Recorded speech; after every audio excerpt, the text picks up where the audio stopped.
하늘에 하나님께 묵도하고 대답한다는 사실이에요. 그렇기 때문에 우리가 기도할 때 항상 시험에 들지 않기 위해서 기도하세요. 여러분 어떤 만남이 주어질지 몰라요. 창세기 보면 여러분 아브라함이 복을 받을 때 어떻게 복을 받을까요? 아브라함이 복을 받은 것은 아브라함 집안의 늙은 종 엘리에셀이라는 늙은 종이 잘 있는 거예요. 그 늙은 종한테 며느리 감을 맡기는데 늙은 종이 얼마나 멋있습니까? 선보러 가가지고 제일 먼저 출장 온 김에 일단 잡아도 자고 고기 구워 먹고 술 한잔하고 찜질방 가고, 그게 아니고 가자마자 하나님께 기도하는 게 나옵니다. 하나님 오늘날 나로 순적히 만나게 하옵소서. 그게 창세기에 나오는 말씀이에요. 하나님 내 머리 믿지 마시고 내가 누구를 골라야 우리 도련님 색식감을 고를지 모르기 때문에 하나님이 오늘날 순적히 만남의 축복을 주옵소서. 그대로 기도가 끝나기 전에 한 아가씨가 얍실 오는데 가요. 그 아가씨가 여러분 리버가입니다. 리버가. 하나님이 붙여주시는 거예요. 기도 이상으로 붙여주신 하나님. 기도가 끝나기도 전에 하나님이 한 아가씨가 얍실 오는데, 그래서 엘리에셀하고 만나가지고 그 색시를 모시고 와가지고 아브라함 집안에 복을 받는 것은 며느리 리브가가 잘 들어와서 그런 거예요. 며느리가 한 명 들어오면 가문의 영광이 된다니까요. 아들은 띵했지만은 며느리가 탁월했다는 거예요. 하나님 그렇게 만남의 복을 주시기 때문에 이 사람은 그렇게 기도하는 사람이었다. 우리가 기도하고 중보하고 축복하고 전도하면 저쪽 사람이 받을 자격이 없으면 나한테로 돌아온다니까요. 그래서 항상 칭찬하고 남을 높이세요. 남을 높이는 사람이 그게 훌륭한 사람이에요. 남을 깎아내리고 비판할 필요가 없어요. 머리가 모자라서 그런 거예요. 남을 비판하면 그 비판이 나한테로 돌아오는데요. 남을 저주하면 그 저주가 나한테로 돌아오는데요. 이왕이만 축복하고 칭찬하면 고래도 춤을 춘다는데 뭐 때문에 칭찬하지 저주하고 비판하냐면, 하나님의 말씀으로 위로하고 축복하는 건 길어먹는 보약이라는데, 이런 어디 가든지 말씀에 능통한 자가 되고 말씀의 전문가가 되어서 입만 열만 위로하고 축복하고 회복하는 사람이 되셔요. 세 번째, 이 사람은 어떤 사람인가? 비전의 지도자입니다. 2장 5절에 보세요. 왕에게 고하되 왕이 만일 절기하시고 종이 왕의 목전에서 은혜를 얻었사 하면 나를 유다 땅 나의 열조의 묘실 있는 성을 보내어 그 성을 중건하게 하옵소서. 이 사람이 세 번째는 비전의 지도자다. 비전의 지도자란 말이 무슨 말일까요? 2장 5절에 중건의 역사를, 중건, 재건, 다시 건축하는, 무너진 예루살렘 성을 생각할 때 자기 마음속에는 성벽을 반듯하게 재건해서 다시 리모델링을 해서 멋있게 세워진 걸 꿈을 꾸는 거예요. 여러분 기도할 때 하나님 주시는 것을 그걸 비전이라고 하는 거예요. 내가 밤에 자빠져 잘 때 꾸는 꿈을 개꿈이라 하고, 하나님 말씀을 들을 때, 찬양할 때, 기도할 때 하나님 주시는 확신, 부담을 비전이라고 하는 거예요. 우리가 텔레비전 하듯이 비전, 보는 게 중요한 거예요. 하나님은 그 사람이 복을 주시기 전에요, 메시지를 주십니다. 말씀을 주실 때, 말씀을 들을 때, 아멘으로 청정할 때, 기도가 되고, 기도할 때 눈을 열어주십니다. 막 보게 하십니다. 영광을 보게 하십니다. 지금 세계적으로 가장 유명한 부흥사가 빌리 그레함 목사님. 빌리 그레함 목사님 사무실에는 어떤 사진이 붙어 있을까요? 여의도 광장에 100만 명 모아놓고 옛날에 집회하던 그 사진을 항상 그 빌리 그레함 목사님은 방에 붙여놔놓고 그 사진을 나가며 들어가며 쳐다본다는 거예요.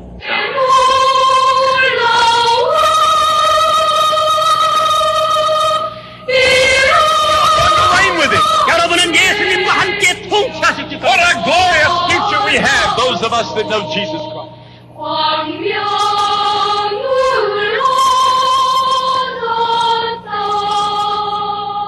사람이 보는 게 중요합니다. 저는 제가 학생 시절에요, 저는 아주 소심하고 겁이 많고 암수술을 하고 여자한테 두 판 차이고 아주 쪼다같이 되는 사람.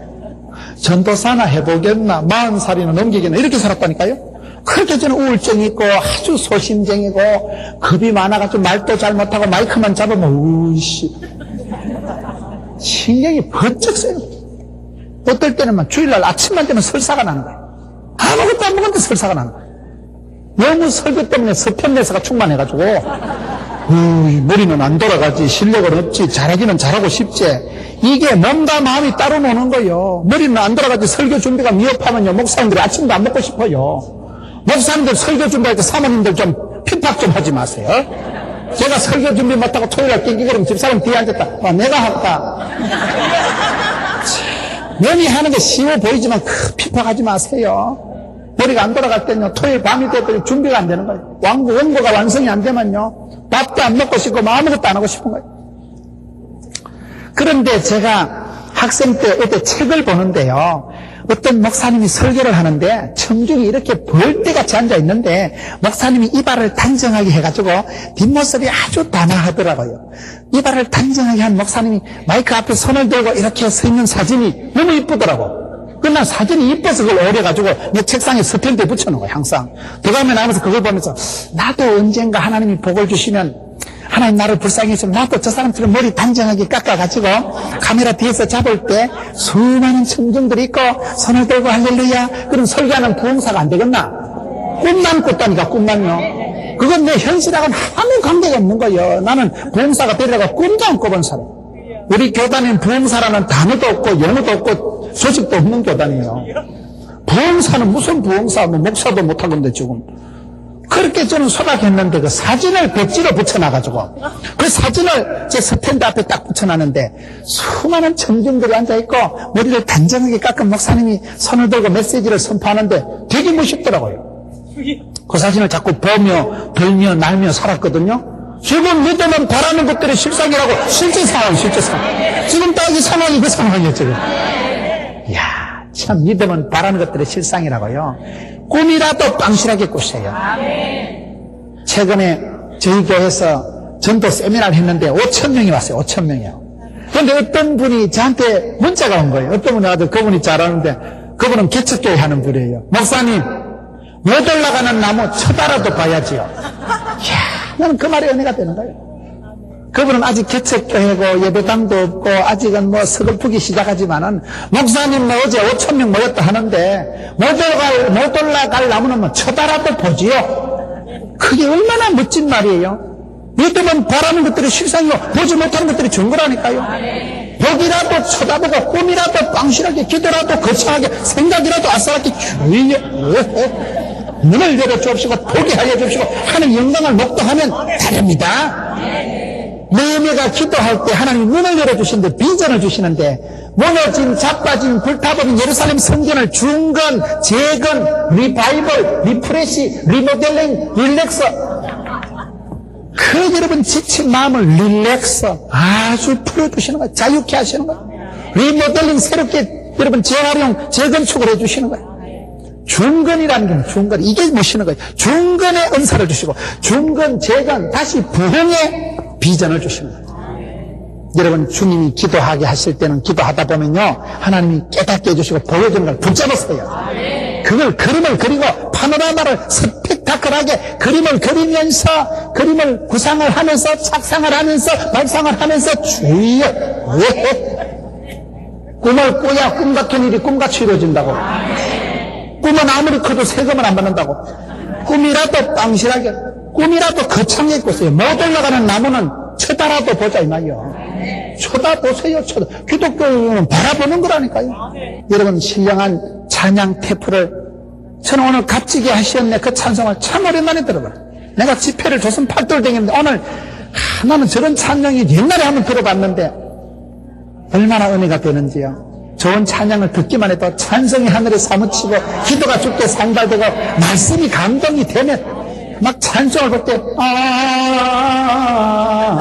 값지게 하시었네. 쓸모없는 이 몸을 쓸모있게 하시고 그 말이지 뭐. 가사는 안 맞지만 하여튼 분위기는 그렇다 이 말이요. 하나님께서 나를 값지게 비싸게 존귀하게 멋지게 만들어 주셨느냐. 도도하게 거침없이 당당하게 방실하게 살아갔어요. 나는 하나님 앞에 비싸. 하나님이 값지게 만드셨어요. 주님께서 피로 값주고 저와 여러분을 사신 존재예요. 피로 값주고 산 존귀한 자요, 구원받은 자요, 교회요. 영광스러운 교회입니다, 여러분들. 여러분들이 거룩한 손을 들면 하나님이 군산 시를 고쳐주십니다. 여러분 한 분의 기도가 하나님의 보좌를 움직이고 여러분들이 복의 근원이요. 건강하고 뜨게 살지만은 여러분들이 여기서부터 눈물을 거룩하게 하고 여러분들이 기도하면 여러분 가정에서부터 샘물이 터져서 산천초목이 춤을 추게 됩니다. 그러기 때문에 그런 꿈을 꾸자. 기도하다 말씀을 붙잡다가 비전의 지도자, 무너진 성벽을 재건하는 꿈을 꾸고, 여러분 재건의 지도자, 부흥의 지도자, 회복의 지도자가 느헤미야다 이 말이에요. 오늘 이 시대가 그렇습니다. 여러분, 오늘 이 시대는 자빠진 시대, 무너진 시대, 전문가들이 실패하고 원수가 나무에서 떨어지는 시대예요. 큰 소리 치던 사람들이 뻥뻥 떨어지는 시대예요. 실패와 어려움이 많은 시대예요. 한국 사회가 IMF를 지나고부터 집단 우울증이 온 시대예요. 마음도 무너지고 자신감도 꺾어지고, 그런 시대에 하나님은 느헤미야를 통해서 회복시키는, 중건시키는, 재건시키는 지도자로 쓰셨다는 사실이에요. 여러분, 열왕기상 18장 30절에 보면 하나님이 엘리야를 들어 쓰시는 모습이 나옵니다. 엘리야가 제일 먼저 한 일이 뭘까요? 불러응답받은 엘리야, 하나님의 사람 엘리야가 제일 먼저 한 일이 뭔지 아세요? 무너진 제단을 수축합니다. 무너진 제단을 수축하는 일을 제일 먼저 합니다. 저는 이 말씀을 보면서 엘리야가 처음에 부름받고 소명받아서 제일 먼저 한 일이 저거라니까요. 기도하기보다 먼저 한 게 무너진 제단을 빵군한 교회를 회복시킨 거예요. 하나님께서 엘리야를 들어 쓰시는데 엘리야의 마음속에 하나님께 예배드려야 될 처소가 개판이 되고 난리 구판을 지기고 바알과 아세라 거짓 선지자 이 작것들이 와가지고 생쇼를 하고 난리 구판을 벌려놨으니까 제단이 개판이요. 엘리야가 제일 먼저 한 일은요, 기도한 게 아닙니다. 무너진 제단을 추스리고 빵군한 제단을 고치고 무너진 제단을 수축하고 그 다음에 거기에 엎드려서 기도한 거예요. 그럴 때 하늘에서 불이 떨어집니다. 오늘 이 시대에 이런 무너진 심령 제단을 회복시키세요. 오늘 성도들의 마음이 꺾어집니다. 마음이 우울증이 오고 마음이 의기소침, 자포자기, 마음이 자꾸 약해지는 거예요. 저는 오늘 한국교회의 최고 문제는 뭐냐? 부흥이 안 되는 게 아닙니다. 전도가 안 되는 게 아닙니다. 재정이 줄어드는 게 아닙니다. 교회의 성도들의 마음이 무너지는 거예요. 마음이 우울증이 오고 집단, 여러분 마음이 이게 우울증이 와가지고 자포자기가 오고 마음이 자폐증이 오고 마음이 여러분 약간 패배의식이 들어가고 아이고 해도 안 된다. 전도해도 어렵다. 숫자가 안 된다. 재정이 안 된다. 못 살겠다. 죽겠다. 힘들다. 이런 패배감이 자꾸 들어오고 자꾸 여러분 수치감이 오고 우리 교회는 왜 이렇게 부흥이 안 되는가? 저 인간은 저래 잘 되는데 저 인간 이 인간 쳐다보지 말라니까요. 저도 장경동 목사님 볼 때마다 기분 나쁘다니까요. 장경동 목사님은 얼마나 찬송도 잘하시고 찬송 나는 안 하잖아요. 못하니까 사모 합창단에서 찬양하면 되는 거예요. 찬송 잘하면 찬송하고 난 찬송 못하는 게 말만 하잖아요. 나는 찬송하는 장경동 목사님 보면 기가 죽는 거예요. 그대 앞에 서면 왜 이리 작아지는지 모르겠어요. 너무 찬양을 잘하시잖아. 목청 좋아, 인물 좋아, 할 때 보면 막 별뜻이 다 보인다니까, 장 목사님. 제가 장 목사님을 따라가겠어요. 흉내를 내겠어요. 냅둬. 장 목사님은 장 목사님대로 역사하시고 나는 그냥 찬송 못하는 게 입 다물고 그냥 설교만 하면 되지 뭐, 설교만. 네 잘하는 것만 하세요. 못하는 거 자꾸 끌떡거리지 말고. 열등감 도저히 열등감. 다 그래 삽니다.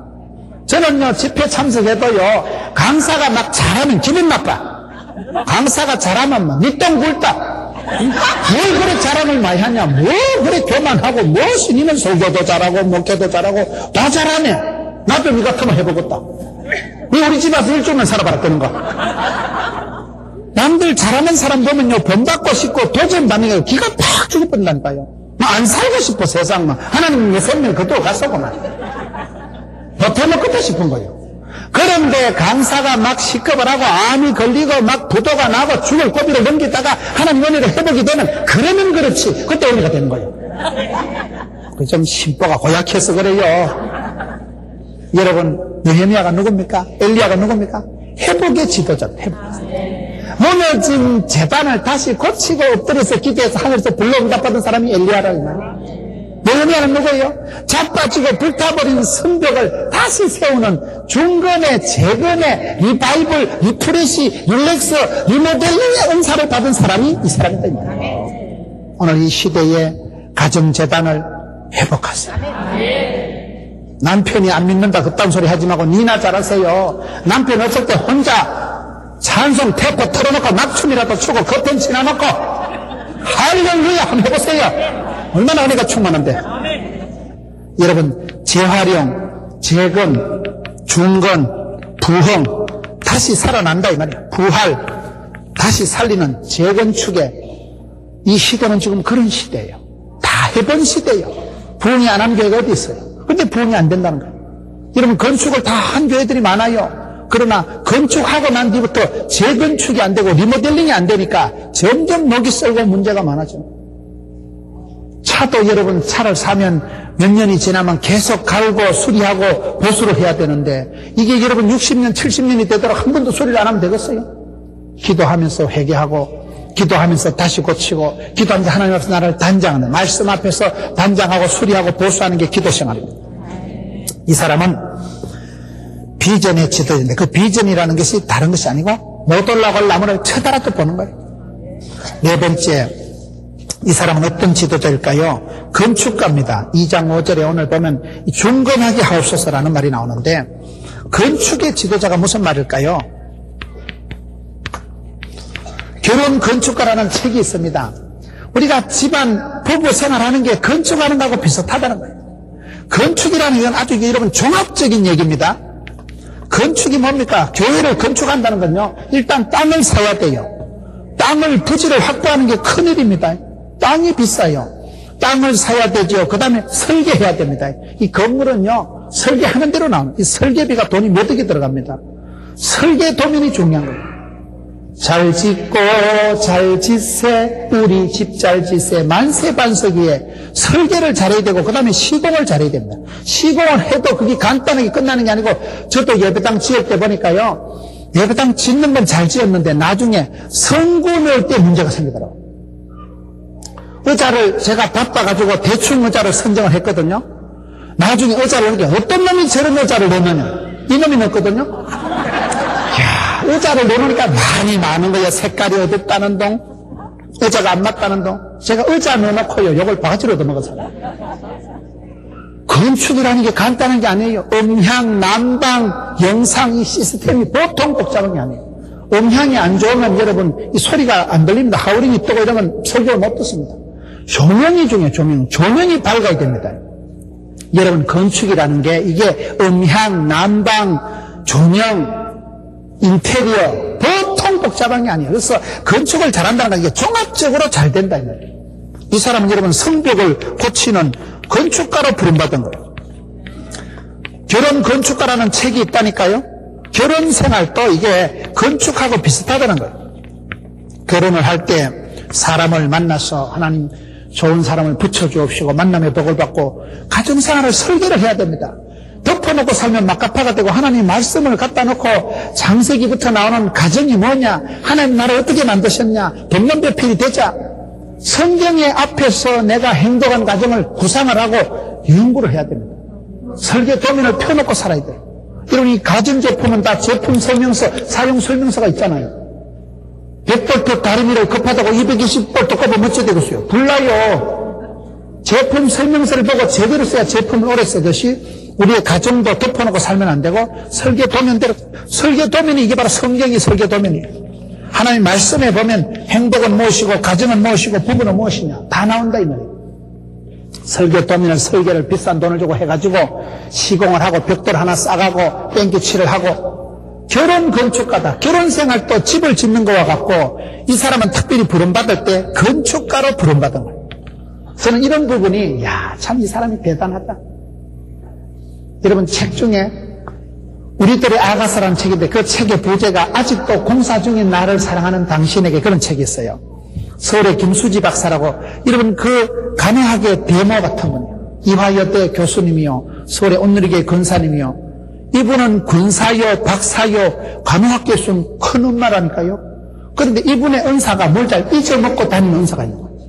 버스 타고 가면 우산 때 두고 오고 구역 예배 가서 성경책 두고 오는 사람이 있어요. 근데 이분이 남편은 또 주 오는데 은사 받은 분이에요. 그러니까 부부가 부인은 자꾸 잊어버리고 오고 신랑은 따라다니고 이건 빨간 성경 우리 마누라 거제 주워오고 이게 둘이 궁합이 맞는데 부인이 권사가 되고 할매가 되고 한갑이 지나가지고 또 남편을 볼 때 고마운 거예요. 자기는 늘 공사 중이라는 거예요. 여러분 공사를 다 해놓고 보면 건물이 쌈박하지만 공사 중일 때 골조가 삐죽삐죽 튀나고 잘못 가다 머리 받쳐요. 밑에 막 못이 삐죽삐죽 있고 공사 중일 땐 건물이 흉측하잖아요. 우리가 인격이 그렇다는 거예요. 내가 주님 앞에 서는 날까지 여전히 공사 중이에요. 삐쭉빼쭉하고요, 울퉁불퉁하고요, 미장 처리가 안 돼가지고 마감이 안 돼가지고 어설프기 짝이 없고 공사 중인 건물은 꼬라지 험하다니까요. 위험하다니까요. 우리의 인격이 그런 거예요. 늘 살아가면서 얼마나 세월이 지나야 철이 들고 얼마나 세월이 지나야 빤듯하게 살아갈지. 내가 먼저 용서하지 못하고 내가 먼저 이해하지 못하고 그런 찬송이 있어요. 맨날 엉뚱한 짓이 나고 맨날 딴소리 나고 맨날 철딱선이 없는 짓이 나고 맨날 공사 중인 골조가 삐죽삐죽한 건물 같은 꼬라지가 내 꼬라지인데 그런 나를 여전히 사랑해주고 챙겨주고 이해해주니까 영감님 고맙다 그 말이요. 저와 여러분이 신앙생활 하는 것도 건축하고 비슷해요. 건축이 완공되기까지는 세월이 걸리고 돈이 걸리고 힘든 거예요. 그 과정을 건축을 하기까지 복합 단단한 코스를 지나가는 게 종합적인 작품이 건축이라는 거예요. 이 사람은 건축가입니다. 건축을 하는데도 여러분 특별히 하나님의 성벽을 건축을 하는데 이 성벽을 다시 무너진 성벽을 쌓아가는데 얼마나 멋지게 하냐 이 말이에요. 성벽을 여러분 어떻게 쌓았을까요? 건축가로서 이분이 살아가는 모습을 4장 16절 한번 보세요. 4장 16절을 한번 보면 보통 사람이 아니에요. 16절에 그때로부터 내 종자의 절반은 역사하고 절반은 갑옷을 입고 창과 방패와 활을 가졌고 민장은 유다 원족 속에 뒤에 있었으며 7절에 성을 건축하는 자, 단번한 자는 다 각각 한 손으로는 일을 하고 한 손에는 병기를 잡고 건축하는 자는 각각 칼을 차고 들고 나팔을 부는 자는 내 곁에 섰느니라. 쭉 지나가가지고 21절에 우리가 이같이 역사하는데 무리의 절반은 동틀 때부터 별이 나기까지 창을 잡았으며 22절에 그 종자와 함께 예루살렘 안에서 짤지니 밤에는 우리를 위해서 파수하고 낮에는 역사하네. 여기 보세요. 절반은 역사하고 절반은 갑옷 입고 한 손에는 일을 하고 한 손에는 병기를 잡고 절반은 그 시기하고 절반은 뭐 시기하고 밤에는 또 파수하고 낮에는 일을 하고 밤낮으로 절반으로 한 손으로 두 손으로 이렇게 철두철미하게 일하는 사람이 이 사람은 여러분 완벽한 행정가요. 여러분 우리가 신앙생활 할 때 하나님의 은혜로 우리가 구원받고 예수를 믿음으로 구원받고 팔자를 고치고 이전 것이 지나가 시니 보라 새로운 피조물이 되었다가 예수 믿고 변화된 사람은요 생활에서도 변화가 나타나야 됩니다. 모든 일에 잘해야 된다니까요. 사도 바울 보세요. 해방자요 핍박자요 악도간자요 그런 몹쓸 인간던 사울이 빌립보 4장에 가서 보면 빌립보 4장 11절부터 보세요. 나는 어떤 형편이든지 자족하기를 배웠노라. 내게 능력 주자니까 모든 것을 할 수 있느니라. 일체의 비결을 배웠노라. 일체의 비결을 배운 사람입니다. 저는 사랑하는 성도 여러분들이 부흥회를 마치고 난 뒤에 가정에 가서 인정받고 여러분 사회 가수도 인정받고 교회 가수도 존경받아야 되는 거예요. 왜요? 일체의 비결을 배운 사람, 일체의 비결을. 이 시대는 올라운더 플레이어, 멀티플레이어, 포시전, 전천후 크리스찬을 원합니다. 사모님들이 교회 가서는 존경받는 사모님이지만은 오늘 집회 때는 사모 찬양대 대원이요 그냥. 집에 가면 엄마요. 목사님한테는 또 아내요. 여러분 내가 어떤 자리에 서든지 예수 믿는 사람은요 이 사람 보세요. 이 느헤미야는 그저 꿈만 꾸고 말만 무성한 사람이 아니라 실제적으로 일을 탁월하게 했다며. 한 손에는 병기를 들고 한 손에는 삽자루를 들고 낮에는 일하고 밤에는 보초 쓰고 한쪽에는 나팔 부는 사람이 있고 한쪽에는 여러분 보초 쓰는 사람이 있고 이게 입체적으로 다양하게 멀티하게 이렇게 행정을 일을 꾸려나간 사람이 이 사람이 됩니다. 일을 못하는 걸 여러분 겸손한 체 하지 마세요. 일을 못하면 미숙하면 안 됩니다. 미숙한 게 겸손한 게 아닙니다. 병원에 갈 때 여러분 의사가 실력이 있어야 되겠어요? 겸손해야 되겠어요?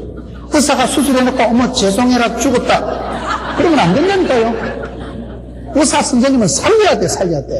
여러분 실력이 없으니까 이게 문제가 되는 거예요. 교회가 실력이 없으니까 이런 문제가 되는 거예요.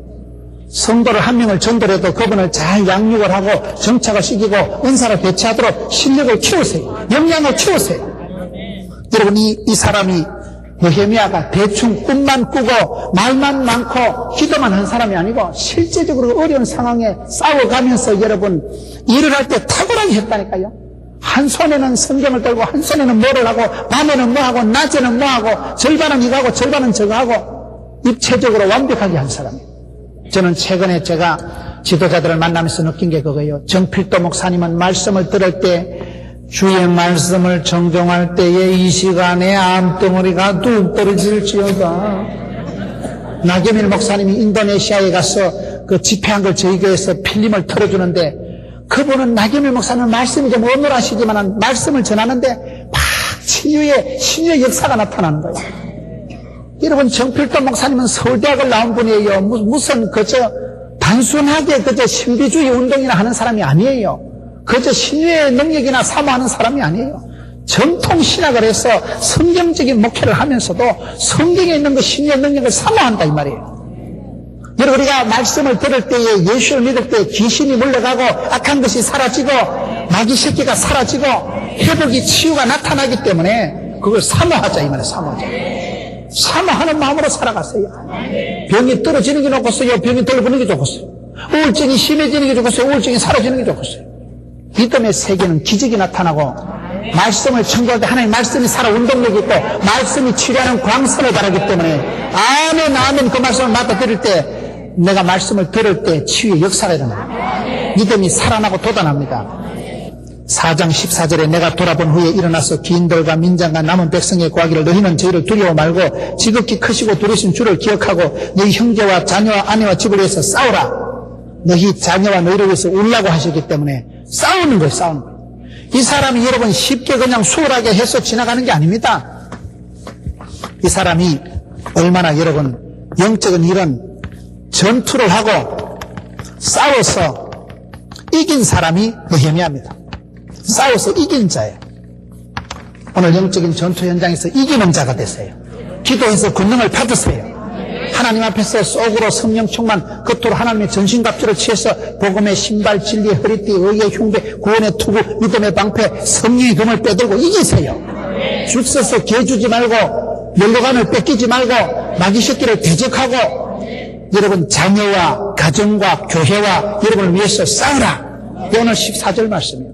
이 사람이 쉽게 해먹은 건 아니고 싸우면서 사는데 7번째 보면 이 사람은 아주 삶으로 모범을 보인 사람이에요. 5장 14절 한번 보겠습니다. 5장 14절에 내가 유다 땅 총독으로 세움을 받은 때 곧 아닥사스도 왕 20년부터 32년까지 12년 동안은 나와 내 형제가 총독의 먹을 먹지 아니하였느니라. 자기들을 희생하고 12년 동안 본 것도 안 받고 봉사한 사람이다 이 말이에요. 여러분 존경받는 지도자들은 항상 보면 겸손하고 자기 희생이 있는 분들이더라고요. 사심이 없는 분들을 존경합니다. 우리가 주의 일을 할 때 항상 사심을 없이 하세요. 사심을. 내 자신은 사라지고 주님만 영광 받으시면 되는 거예요. 기도를 그렇게 하세요. 이 사람은 그렇게 총독으로서 여러분 12년 동안 봉급을 안 받았다는 거예요. 백성들이 다 어려우니까. 그만큼 그것도 하나님 은혜입니다. 봉급을 안 받고도 살 수 있으니까 하나님 은혜 아니겠어요. 이 사람은 삶으로 모범을 보인 사람이고 그 다음에 마지막으로 이 사람은 어떤 사람이냐. 팀으로 일을 한 사람이에요. 학사 에스라가 있었어요. 13장 1절에 마지막 13장을 한번 보겠습니다. 그날에 모세의 책을 낭독하여 백성에게 들렸는데 이 학사 에스라가 나타나가지고 에스라가 여러분 강단에 서서 설교를 하는 게 지금 본문의 말씀입니다. 느헤미야가 지 혼자 독불장과 같이 일한 게 아니고 학사 에스라와 같이 일을 하고 이 성벽을 재건한 것은 사실은 보면 에스라가 나와서 백성들을 말씀을 가르쳐서 부흥운동이 일어납니다. 에스라 시대에 큰 부흥운동이 일어나는 결과가 성벽을 재건하는 거예요. 부흥이 일어나면요 반드시 열매가 나타납니다. 부흥에 때를 주시면 하나님이 그때 열매를 건디기를 주시는데 에스라를 통해서 에스라가 모세의 책을 율법을 낭독하고 선포를 하니까 백성들이 울면서 기도하고 그때 마음이 회복이 되고 백성들이 부흥이 되는데 부흥의 결과가 성전 건축입니다. 성벽이 그때 재건되는 거예요.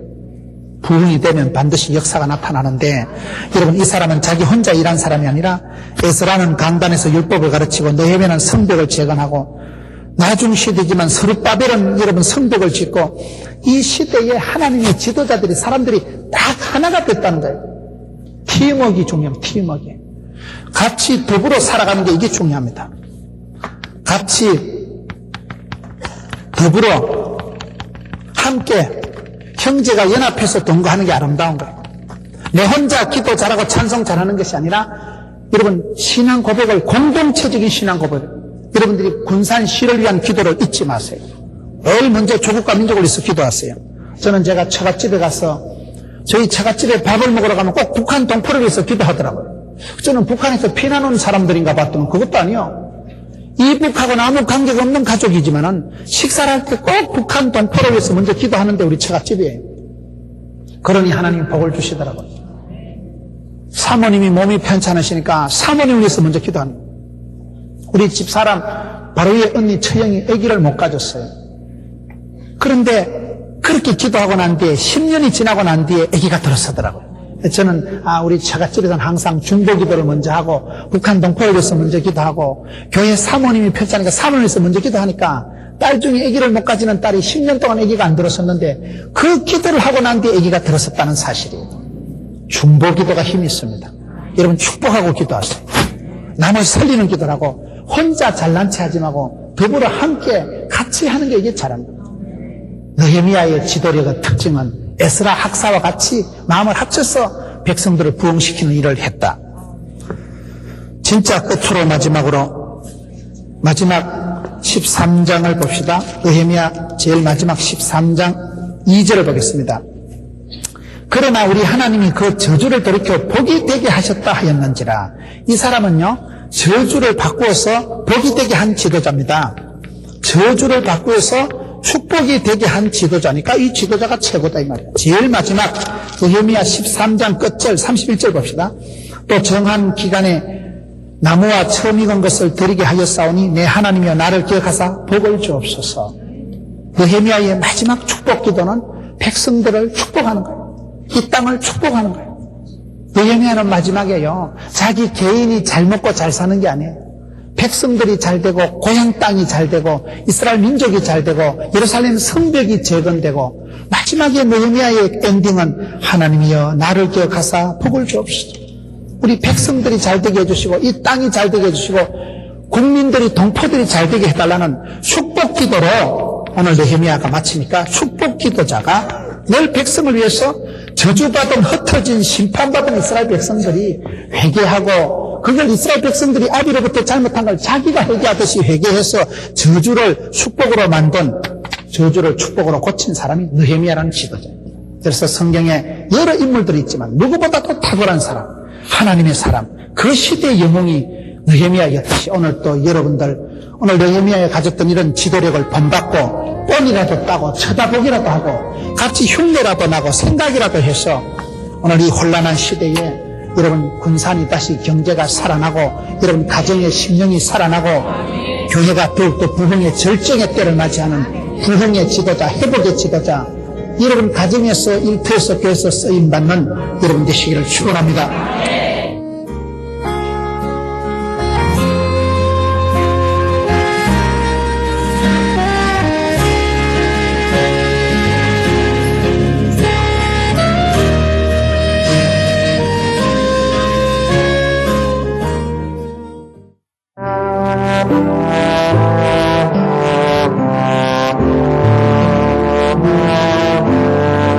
세월이 흘러가는데 이만큼이 된 나는 세월의 무게가 있습니다. 세월이 흘러갈수록 어떤 데는 보면 참 여러분 많지 않은 세월이지만 길지 않은 세월, 뭐 제가 인생의 세월을 말할 수 있겠어요? 아직 내가 머리만 허옇지 나이는 제가 얼마 안 됐습니까? 제가 4학년 9반입니다.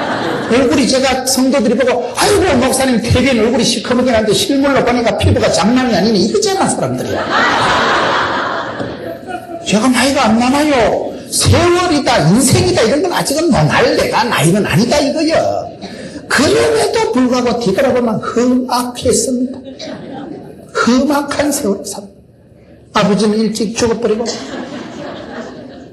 불신 가정에 예수님이 집구석에 태어나가지고 성탄절에 어릴 때 빵 얻어먹으러 교회 갔다가 그때 조직의 몸을 담고 지금까지 저를 위해서 축복해 준 사람이 한 명도 없었어요. 저희 집안에 예수 믿는 사람이 아무도 없었어요.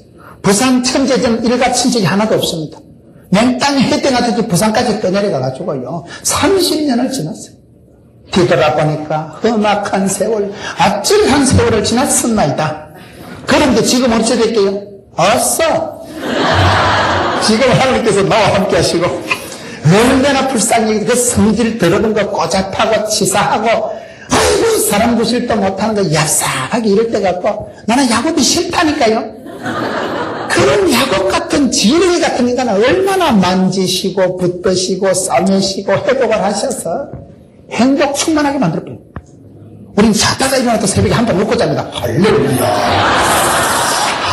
나 같은 작것이 얼마나 복을 받았으면 하나님 참 허벌나게 겁나게 복을 주시구나. 생각만 해도 행복한 거예요. 이 지렁이 같은 꼬라지가 어떻게 이렇게 변화의 과정을 거쳐서 하나님께서 행복하잖아.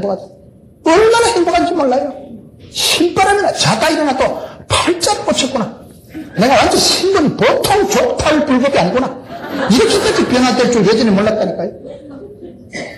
내가 똑똑해서 잘나서 선택을 잘해서 골라잡아서 아니 올시다.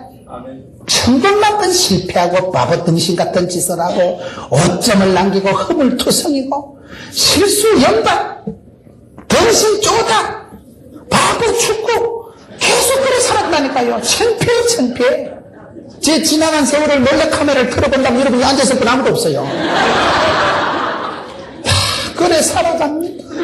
어릴 땐 형님들하고 치고받고 싸우고 대가리도 안 들어가는 게 해볼라고 잔머리를 굴려가지고 사각사각 온갖 생각을 다 해보고 그래도 안 되더라고. 또 엎어지고 자빠지고 수술하고 병들고 병원에 6달을 누워있고 아이고 자취를 11년 해봐봐. 그런데 그 시들이 지나고 나니까 야 너는 행복자로다. 하나님의 작품 세계에서 내가 벗어나질 못했더라. 하나님이 만지시고 붙드시고 만드시고 그걸 얘기해요. 여러분 우리가 살아갈 때 하나님께서는 베델에서 그 야곱에게 야간 도주하고 들판에서 노숙하는 베델에서 야곱에게 비전을 보여주시는 것입니다. 사닥다리를 통해서 하늘과 땅이 연결되고 너는 축복자로다. 너는 이스라엘이 되리라. 내가 반드시 너를 도와주고 반드시 너를 함께하고 반드시 너를 인도하리라. 비전이 있어야 돼요. 비전이 뭡니까? 텔레비전을 보듯이 비전이라는 영어 단어는 의휘적인 설명은 시력, 시각, 상상력, 선전, 상상도, 미래도, 환상이고 그 비전 앞에 이 비서, 비전 이거는 여러분 이게 투룩, 투시, 보는 행위, 보는 감각, 보는 능력 이걸 말합니다. 상상력, 통찰력, 초자연적인 시각을 말합니다. 청사진, 꿈을 통해 감지한 경험을 통해 얻은 정신적 이미지, 미래에 하나님 주실 축복권을 미리 내다보는 걸 비전이라고 하는 거예요. 하나님은 그 사람에게 복을 주시기는 반드시 비전을 주십니다. 꿈을 먼저 보게 하십니다. 성령이 나시면 늙은이도 꿈을 꾸는 거예요. 우리가 기도할 때 내가 때로는 야간 도주하듯이 그렇게 정처 없이 가도 하나님은 베델에서 그 분리의 땅이 아니라 거기서 하나님의 집이 되고 비전을 보게 한 거예요. 그래서 여러분 우리가 그 꿈을 놓치지 말아야 돼요. 꿈을. 비전을 하나님 주신 비전을 하나님이 끝장을 봅니다. 하나님은 소원을 두시고 소원을 행하시고 소원을 성취하시는 분이기 때문에